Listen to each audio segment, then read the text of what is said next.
Hello, citizens of the world. We are Anonymous.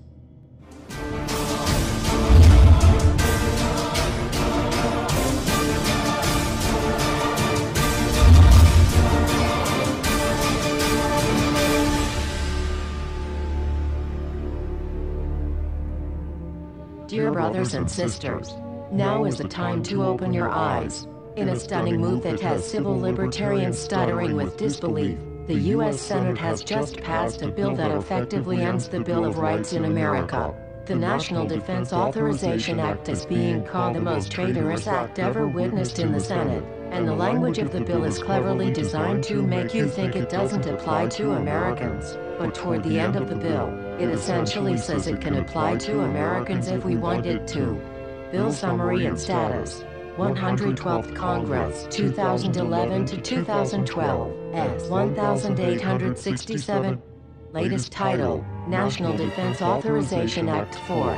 This bill, passed late last night in a 93-7 vote, declares the entire USA to be a battleground upon which U.S. military forces can operate with impunity, overriding posse comitatus and granting the military the unchecked power to arrest, detain, interrogate and even assassinate U.S. citizens with impunity. Even Wired magazine was outraged at this bill, reporting, "Senate wants the military to lock you up without trial." The detention mandate to use indefinite military detention in terrorism cases isn't limited to foreigners. It's confusing, because two different sections of the bill seem to contradict each other.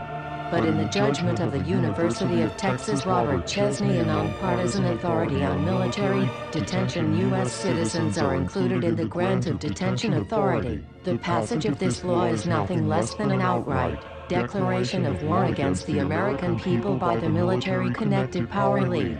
If this is signed into law, it will shred the remaining tenets of the Bill of Rights and unleash upon America a total military dictatorship, complete with secret arrests, secret prisons, unlawful interrogations, indefinite detainment without ever being charged with a crime, the torture of Americans and even the legitimate assassination of U.S. citizens right here on American soil. If you have not yet woken up to the reality of the police state we've been warning you about, I hope you realize we are fast running out of time. Once this becomes law, you have no rights whatsoever in America, no due process, no First Amendment speech rights, no right to remain silent, nothing. The U.S. Senate does not want us to speak. I suspect even now orders are being shouted into telephones and men with guns will soon be on their way. Why? Because while the truncheon may be used in lieu of conversation, words will always retain their power. Words offer the means to meaning, and for those who will listen, the enunciation of truth.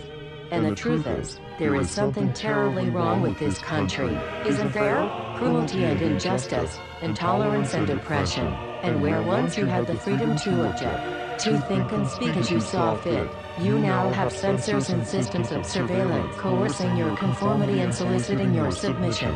How did this happen? Who's to blame?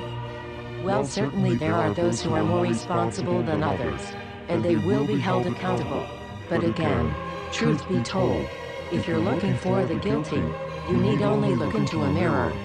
I know why you did it. I know you were afraid. Who wouldn't be? War, terror, disease. There were a myriad of problems which conspired to corrupt your reason and rob you of your common sense. Fear got the best of you, and in your panic, you turned to the now president in command, Barack Obama. He promised you order. He promised you peace. And all he demanded in return was your silent, obedient consent. More than 400 years ago, a great citizen wished to embed the 5th of November forever in our memory. His hope was to remind the world that fairness, justice, and freedom are more than words, they are perspectives. So if you've seen nothing, if the crimes of this government remain unknown to you, then I would suggest that you allow the 5th of November to pass unmarked. But if you see what I see, if you feel as I feel, and if you would seek as I seek, then I ask you to stand beside one another, 1 year from November 5th, 2011, outside the gates of every courthouse of every city demanding our rights. Together we stand against the injustice of our own government. We are Anonymous. We are Legion. United as one. divided by 0. We do not forgive censorship. We do not forget oppression. U.S. Senate. Expect us.